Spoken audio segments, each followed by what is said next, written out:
बिस्मिल्लाहिर्रहमानिर्रहीम। दोस्तों, अस्सलाम वालेकुम। सेनेट ऑफ पाकिस्तान के अनप्रेसिडेंट रेजोल्यूशन के पार्ट 3 के साथ हाजिर हूँ। पहले पार्ट में हमने आपको बताया था कि सेनेट ने रेजोल्यूशन कैसे पास किया। दूसरे पार्ट में बताया था कि उसके मुहर्रकात क्या थे। और अगले जो चंद एपिसोड्स होंगे उनमें आपको सेनेट की प्रोसीडिंग्स बताएंगे।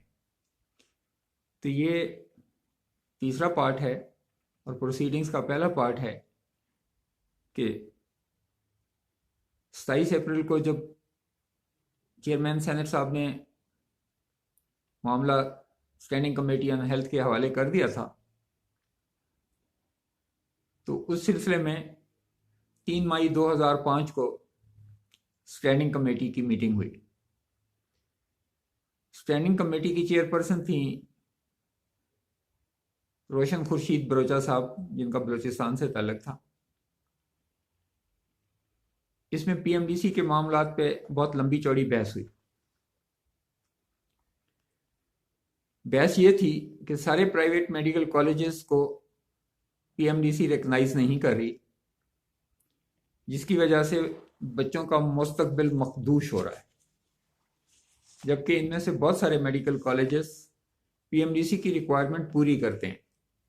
मैं एक दफ़ा फिर दोहराता हूँ कि स्टैंडिंग कमेटी ऑन हेल्थ कह रही है कि इनमें से बहुत सारे मेडिकल कॉलेजेस पीएमडीसी की रिक्वायरमेंट पूरी करते हैं और वो इनको रिकग्नाइज नहीं कर रही, और उनका बहुत ज़्यादा नुकसान हो रहा है और साथ ही साथ बच्चों के बहुत वक्त ज़ाय हो रहा है। तो इस सिलसिले में जो उन्होंने सब कमेटी बनाई, उसके कन्वीनर बने डॉक्टर अब्दुल्ला रियाड़ साहब, और उनको मैंडेट दिया गया। बल्कि कमेटी के दूसरे मेंबरान में सेनेटर अब्दुल्ला रियाड़ के अलावा डॉक्टर अजीजुल्लाह सतकजई, ये भी बलूचिस्तान से थे, डॉक्टर मिसेस निगत आगा, डॉक्टर मिसेस कौसर फिरदौस और मिसेस रोजीना आलम शामिल थी। और उनको कहा गया कि वो प्राइवेट मेडिकल कॉलेजेस के जो एक्रेडिशन के मसाइल हैं और स्टूडेंट की रजिस्ट्रेशन के मसाइल हैं, इनका सॉल्यूशन बताएं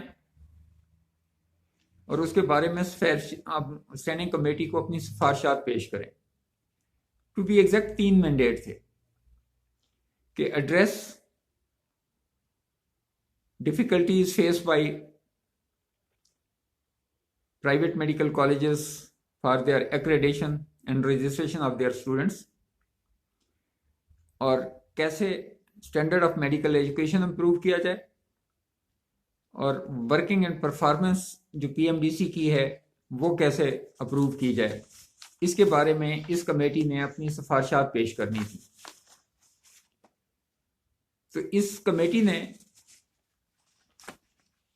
जो अपनी रिपोर्ट सबमिट की, उसमें उन्होंने बताया कि उन्होंने क्या प्रोसीजर अडॉप्ट किया था। उस प्रोसीजर को अडॉप्ट करते हुए उन्होंने बहुत सारे इंटरव्यूज किए, बहुत सारी इंटेरोगेशंस की, बहुत सारी डिस्कशंस की, और बहुत सारी मीटिंग की with the stakeholders of medical profession.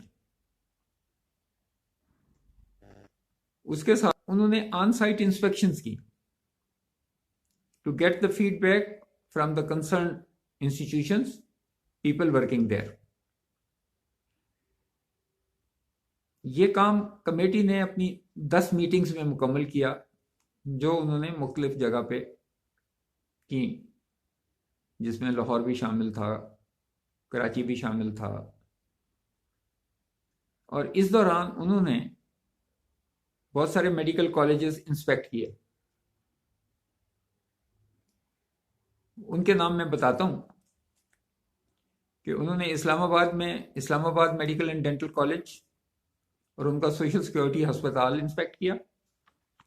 Lahore में उन्होंने Lahore medical and dental college, Fatima memorial medical college और यूनिवर्सिटी ऑफ लाहौर के मेडिकल एंड डेंटल कॉलेजेस का इंस्पेक्शन फरमाई। कराची में उन्होंने बकाई मेडिकल कॉलेज देखा, उन्होंने आगा खान मेडिकल कॉलेज देखा और उन्होंने जनाह मेडिकल कॉलेज देखा इसी तरह एबटाबाद में उन्होंने Abbottabad international medical college, frontier medical college और हज़ारा मेडिकल कॉलेज की इंस्पेक्शन की। और इसके साथ साथ उन्होंने पब्लिक सेक्टर के लोगों से मिलने और उनकी फैकल्टी से मिलने और उनके इंस्पेक्शन करने के लिए 2 मेडिकल कॉलेज रावलपिंडी में देखे। एक इसमें रावलपिंडी मेडिकल कॉलेज और एक इसमें आर्मी मेडिकल कॉलेज था। इन सारे कॉलेजेस की इंस्पेक्शंस और उनकी ऑब्जर्वेशन आगे चल के बताएंगे, लेकिन इन सारे लोगों की मीटिंग्स के बाद उन्होंने कुछ लोगों की रिटन स्टेटमेंट भी रिकॉर्ड की और वो उन्होंने अपनी रिपोर्ट में शामिल की। उसमें सबसे पहला नाम तो डॉक्टर आसिम हुसैन का है, जो उस वक्त प्राइवेट मेडिकल कॉलेजेस की एसोसिएशन के प्रेसिडेंट थे, जिसको ये पामी कहते हैं। इस्लामाबाद में उन्होंने Islamabad medical and dental college के उस वक्त के प्रिंसिपल प्रोफेसर अफजल नियाजी साहब, जो बहुत ही भले आदमी हैं और वो हमारी पीएमडीसी के बहुत सारी इंस्पेक्शन में जाते रहे हैं, वो उस वक्त उनके प्रिंसिपल थे, उनकी स्टेटमेंट रिकॉर्ड की। लाहौर में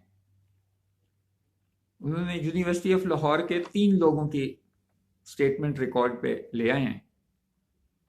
उनमें से पहले तो हैं एम.ए. रऊफ साहब, जो चेयरमैन हैं बोर्ड ऑफ गवर्नर के, जो यूनिवर्सिटी ऑफ लाहौर चलाता है। दूसरे उनके डीन थे प्रोफेसर एजाज एहसन साहब, जो फौत हो गए, अल्लाह मियां उनको जन्नत नसीब करे। वो एजाज एहसन साहब के भाई थे। और तीसरे हैं ब्रिगेडियर अजायब साहब, जो ओहदे के लिहाज से तो वो यूनिवर्सिटी ऑफ लाहौर के डीजी कहलाते हैं, लेकिन वो खुद पार्टनर क्लेम करते हैं और जो इस्लामाबाद के कैंपस हैं उस यूनिवर्सिटी के, वो सारे मैनेज करते हैं। उसके अलावा उन्होंने पीएमए और पाकिस्तान इस्लामिक मेडिकल एसोसिएशन के अहदेदारों से मुलाकात की।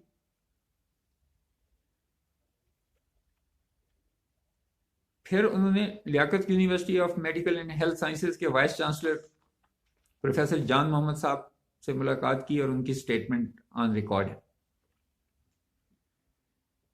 उसके बाद director general health ministry of health और secretary health ministry of health की स्टेटमेंट्स हैं, और इन सारी स्टेटमेंट्स में मैं 12वां खिलाड़ी था जिसकी स्टेटमेंट उन्होंने रिकॉर्ड की।